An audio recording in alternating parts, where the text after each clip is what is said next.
Vendredi 8 juillet, Madame, Monsieur, bonsoir. Merci de nous rejoindre. Tout de suite les titres de ce journal.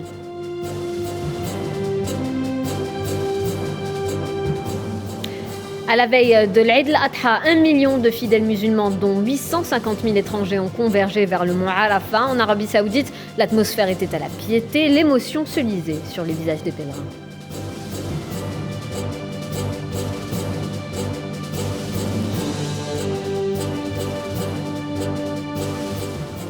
Le Japon sous le choc après l'assassinat de l'ancien Premier ministre Shinzo Abe, tué par balle en pleine campagne électorale dans la ville de Nara.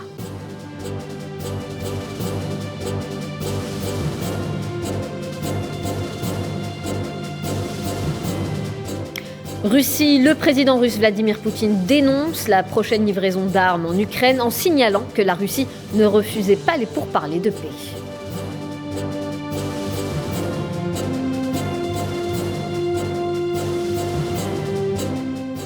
France, fin de la guerre des employés des aéroports parisiens. Après une réunion en assemblée générale, ils ont voté la levée de leur préavis de grève après avoir obtenu des revalorisations salariales de la part de leur direction.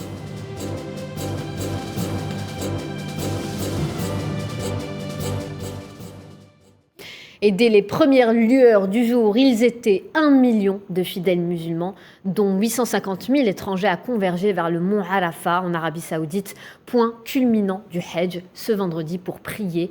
Le Hajj, l'un des plus grands rassemblements religieux annuels au monde, fait partie des 5 piliers de l'islam et doit être entrepris par tous les musulmans qui en ont les moyens au moins une fois dans leur vie.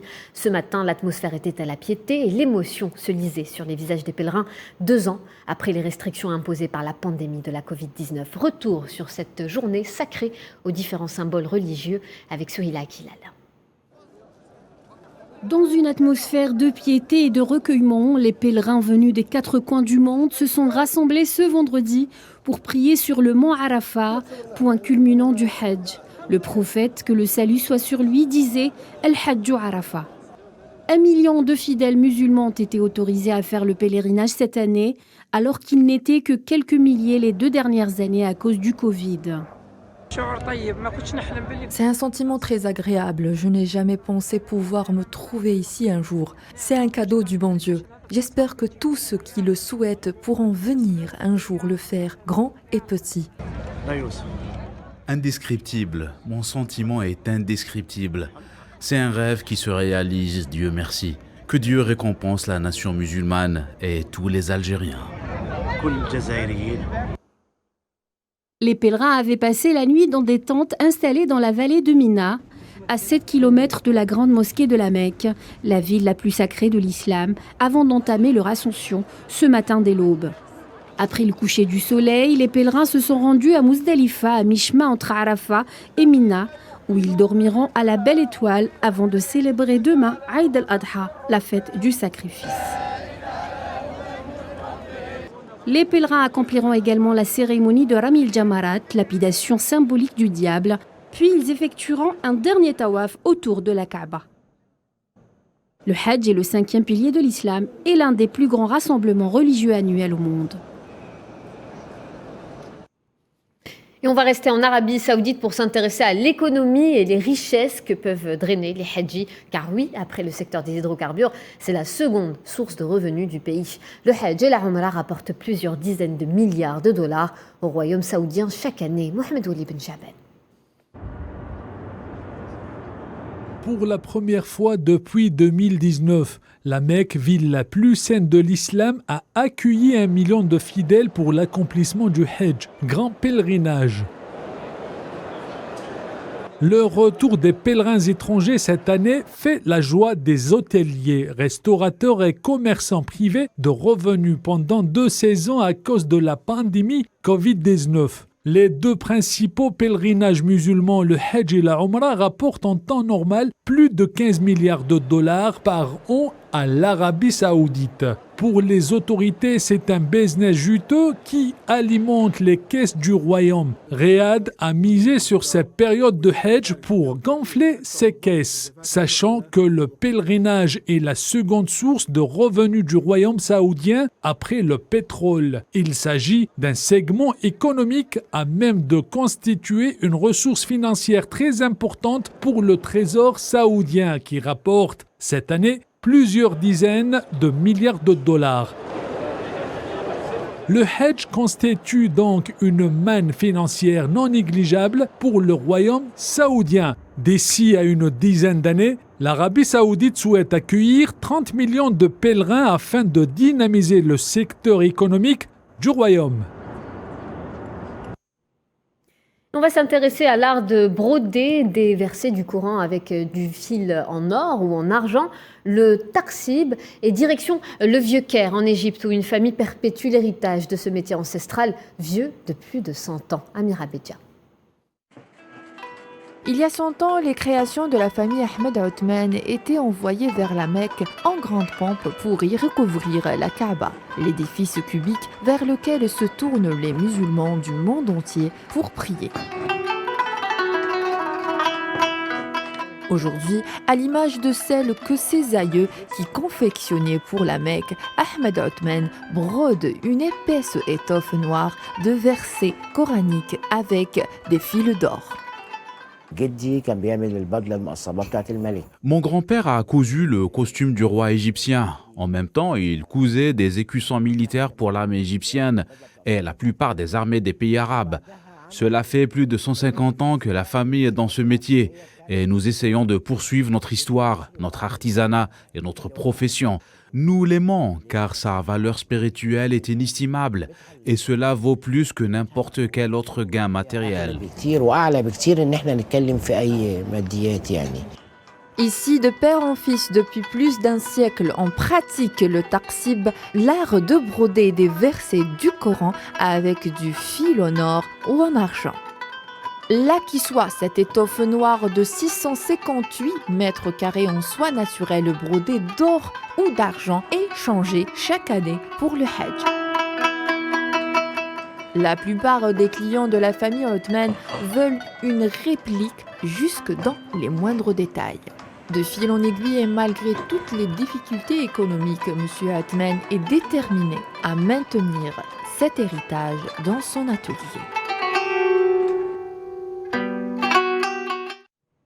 Le monde musulman se prépare donc à fêter demain l'Aïd al-Adha. En Syrie, par exemple, où la guerre fait rage, des milliers de Syriens se sont rassemblés au marché aux bestiaux situé à la périphérie de la ville de Dana, tenu par les rebelles dans le nord-ouest de la province d'Idlib. Et malgré une hausse des prix considérable en raison de l'inflation qui touche le monde, il y a eu, il faut le dire, une forte demande pour les animaux sacrificiels.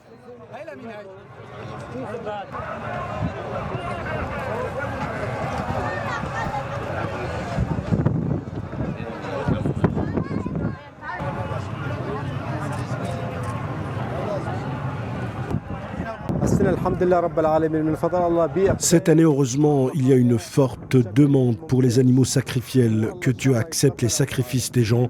Les béliers sont les plus demandés. Les moutons coûtent environ 50 à 60 lires turques par kilo et les chèvres environ 40. Dieu merci, les ventes se déroulent bien.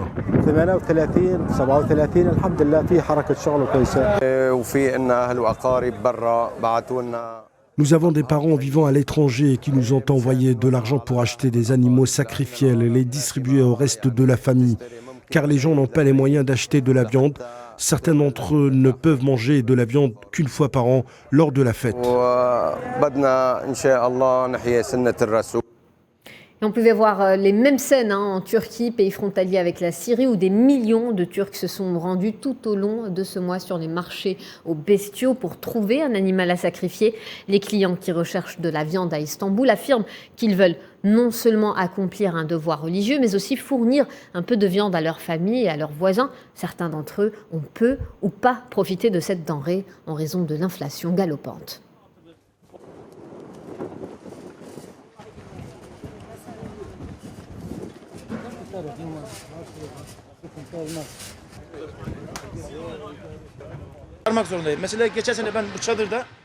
J'ai par exemple loué cette tente pour 20 lires l'année dernière. Cette année, je paie 40 lires. L'année dernière, j'ai payé 8 lires pour le camion qui venait ici. Cette année, je paie 30 lires. Je dois ajouter ces prix à ceux des animaux car je ne suis pas en mesure de payer ces augmentations de ma poche. Les clients sont donc inévitablement mécontents.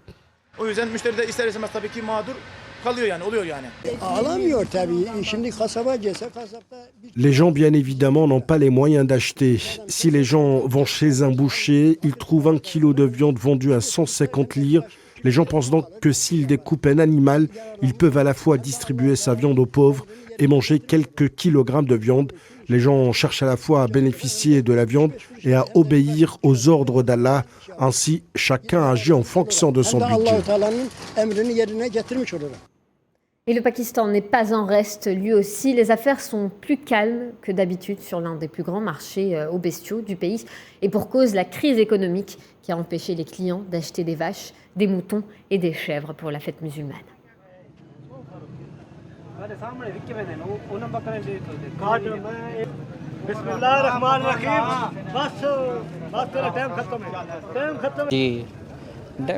Si le dollar augmente, le prix de tout augmente. Les frais de voyage, l'augmentation du prix de l'essence, quand tout ça augmente, ça crée des problèmes pour les commerçants aussi. L'alimentation est chère aussi. Ils vont élever des animaux chers.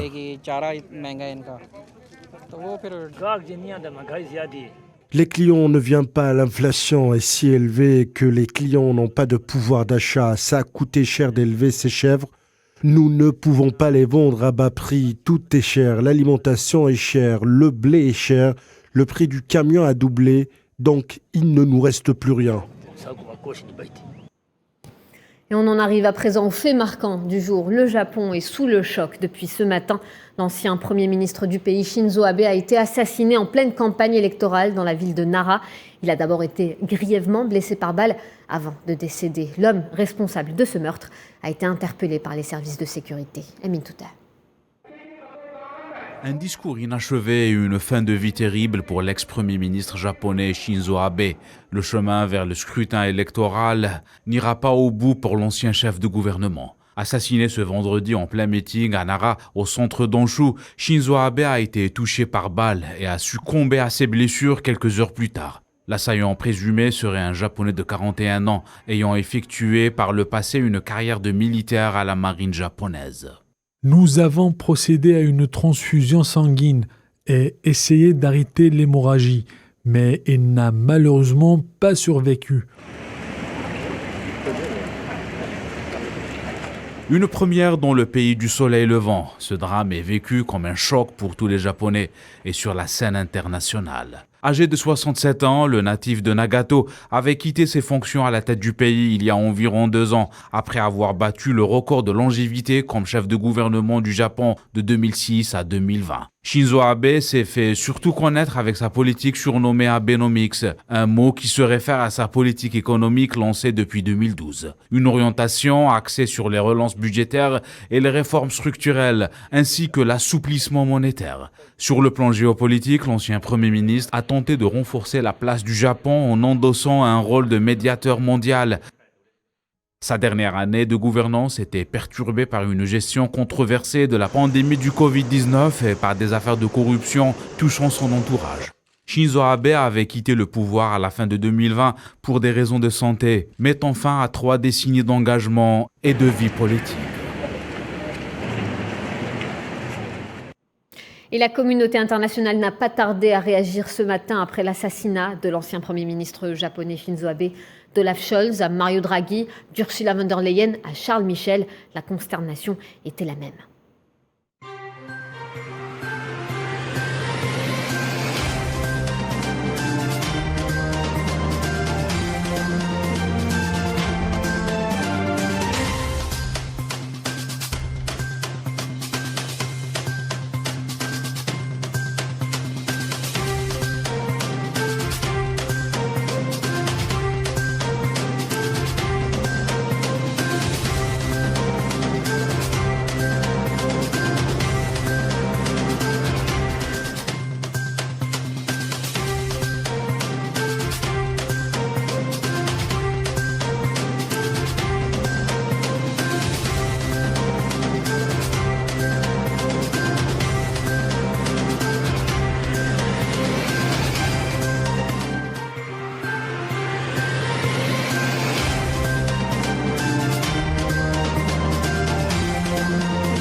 Et après ce drame qui a secoué le Japon, des centaines de personnes ont fait le déplacement à Nara pour se recueillir et déposer des fleurs. Le Japon dispose pourtant de l'une des législations les plus strictes au monde en matière de contrôle des armes à feu, et le nombre annuel de décès par de telles armes est extrêmement faible dans le pays.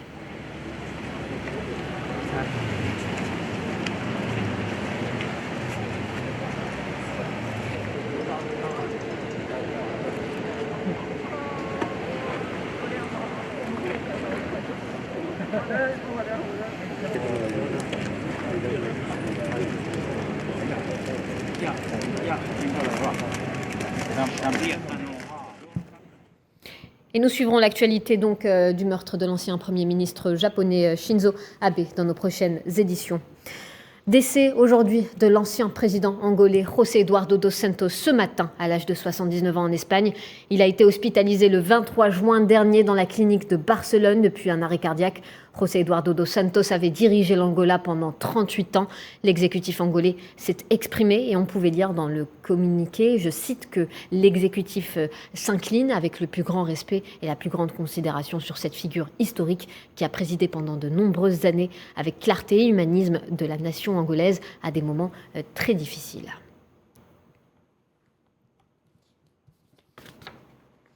Et l'ancien président du Burkina Faso, Blaise Compaoré, est retourné hier jeudi dans son pays pour la première fois depuis 2014.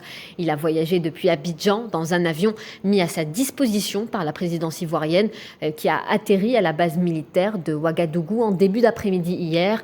Il ne s'agit pas d'un retour définitif, mais d'un séjour de quelques jours à l'invitation du lieutenant-colonel Paul-Henri Sandaogo Damiba. Blaise Compaoré participe donc à une réunion pour accélérer la réconciliation nationale face aux attaques terroristes.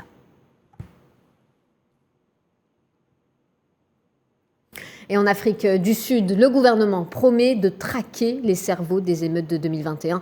C'est durant une conférence de presse, un an après que la ministre de la Défense, Tandi Modiz, promet de traduire les organisateurs en justice en soulignant qu'il n'y aura pas de raccourci. On l'écoute. Et donc, au niveau du gouvernement, nous n'avons aucun intérêt à protéger une faction contre une autre. Quiconque va à l'encontre de ce qui est la norme établie, de ce pourquoi nous nous sommes battus, doit alors affronter les foudres de la loi. En Russie, le président russe Vladimir Poutine dénonce avec virulence la prochaine livraison d'armes en Ukraine. S'exprimant à la Douma de l'État hier jeudi, Poutine met en garde les Occidentaux contre un engagement militaire direct en Ukraine, avant de signaler que la Russie ne refusait pas les pourparlers de paix. Tinhinen Makassi. Le temps monte du côté du Kremlin. Le président russe, Vladimir Poutine, met en garde les Occidentaux contre toute forme d'intervention directe en Ukraine.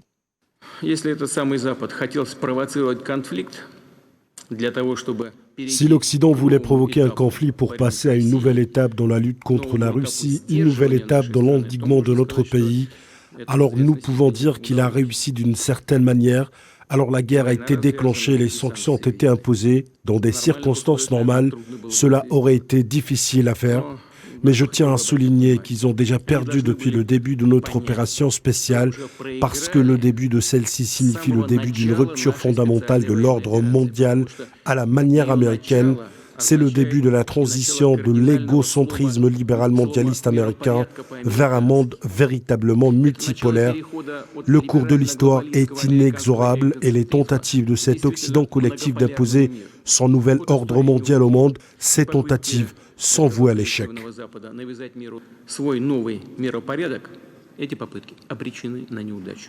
S'exprimant à la Douma de l'État, Poutine, d'un côté, met en garde l'Occident et de l'autre, met la lumière sur les agissements de ces derniers à l'égard de la Russie. Aujourd'hui, nous entendons qu'ils veulent nous vaincre sur le champ de bataille. Que dire? Qu'ils essaient. Nous avons déjà beaucoup entendu que l'Ouest veut nous combattre jusqu'au dernier Ukrainien. C'est une tragédie pour le peuple ukrainien, mais cela semble aller dans cette direction. Chacun doit savoir que nous n'avons pas encore commencé les choses sérieuses. En même temps, nous ne refusons pas les négociations de paix, mais ceux qui les refusent doivent savoir que plus longtemps ils refuseront, plus il leur sera difficile de négocier avec nous.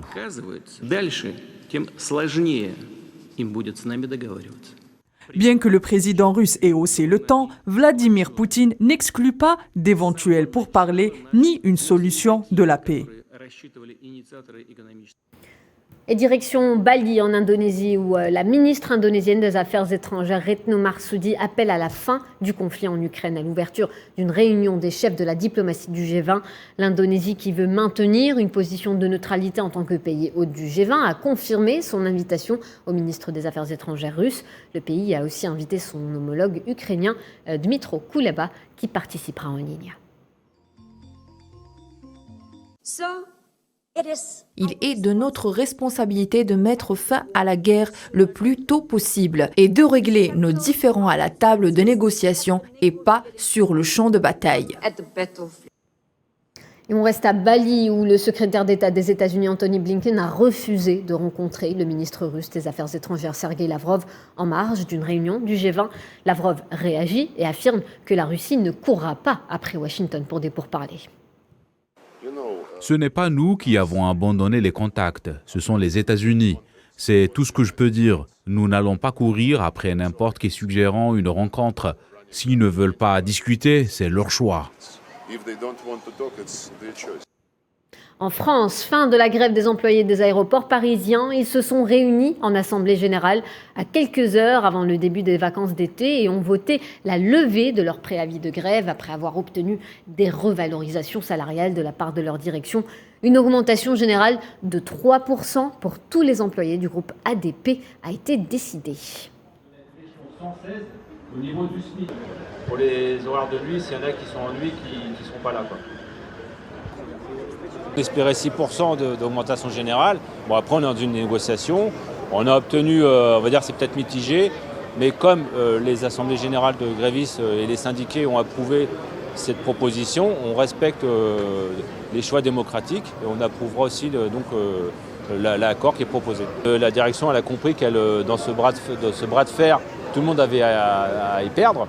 Et je pense que le gouvernement aussi a peut-être donné des consignes, puisqu'il y a eu des rendez-vous cette semaine, et que le gouvernement a peut-être pris aussi conscience de risques qu'il portait en faisant porter aux passagers le risque d'être retardés ou de voir leur vol annulé. Je rappelle que l'État est actionnaire majoritaire chez ADP, il a aussi sa responsabilité au niveau du conseil d'administration. Aux États-Unis, Derek Chauvin a été condamné à plus de 20 ans de prison par la justice fédérale après avoir asphyxié l'Afro-américain George Floyd avec son genou en mai 2020.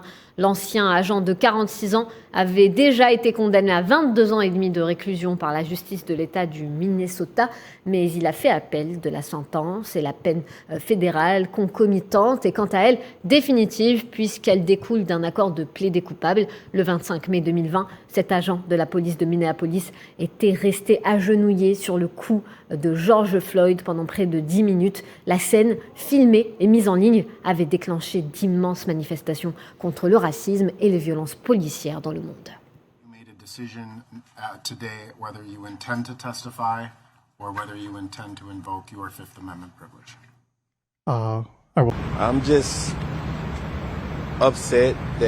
Je suis juste en colère car il n'a pas obtenu la peine maximale. Je me disais juste ce que tout le monde a vu sur la vidéo. C'était un film de cinéma. Il avait son genou sur le cou de mon frère pendant 9 minutes et 29 secondes. Chauvin a montré qu'il n'avait aucune conscience. Il n'a montré aucune empathie. Il n'a montré aucune compassion. Sport, football et après plus de 6 ans d'enquête et 2 semaines de procès pour escroquerie en Suisse, Michel Platini et Sepp Blatter ont été acquittés aujourd'hui dans le dossier qui a brisé les ambitions du Français pressenti en 2015 pour prendre la tête du football mondial. De son côté, l'ex-capitaine des Bleus a estimé avoir gagné un premier match tout en faisant une nouvelle fois allusion à une manipulation politico-judiciaire destinée à l'écarter du pouvoir.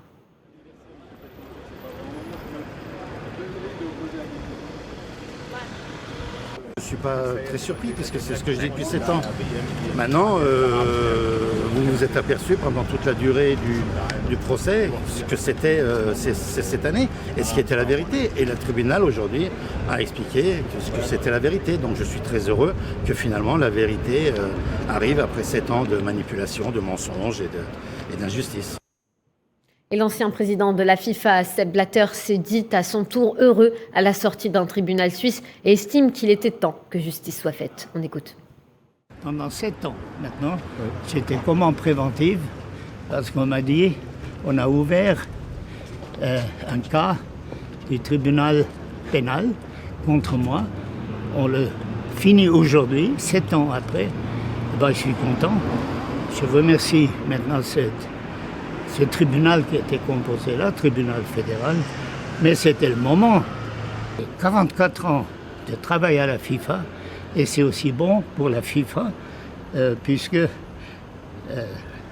le prochain qui aura fait 44 ans à la FIFA, il saura ce que c'est si vers la fin de sa mission, il est tout à coup attaqué en justice. Voilà, c'est la fin de ce journal. Merci de votre attention. Tout de suite, un point météo. Quant à moi, je vous retrouverai demain, même heure, même chaîne. Excellente soirée sur A24 News.